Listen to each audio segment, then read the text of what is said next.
Something walks whistling past my house at 303 Part 3. It came and it went, just like our neighbors said.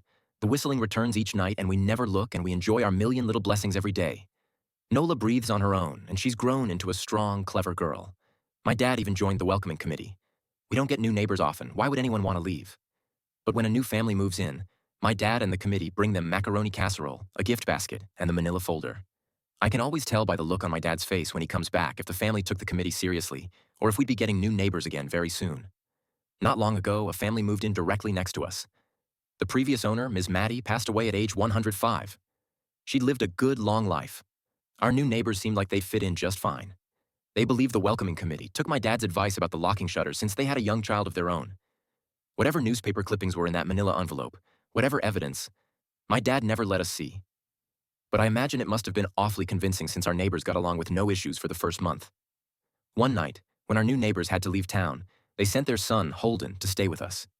He was 12, a year under me in school. I didn't know him well before that night, but as soon as his parents dropped him off after dinner, I could tell it was going to be a bad time. "Do you know who is always out there whistling every night?" Holden asked the moment the adults left the room. The three of us were sitting in the den, some Disney movie playing idly on the television. My sister and I exchanged a glance. "We don't talk about that," I said. "I think it's that weirdo that lives in the big yellow house on the corner," Holden said. "Mr. Tolles?" my sister asked. "No way, he's really nice." Holden shrugged. "Must be a psycho killer then." Nola tensed. "We don't talk about it," I repeated. "Let's go in my room and play Nintendo."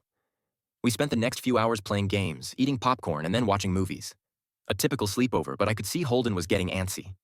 After my parents had wished us a good night, locked the blinds, and gone to bed, Holden stood up from his beanbag and walked over to where Nola and I were sitting on my bed.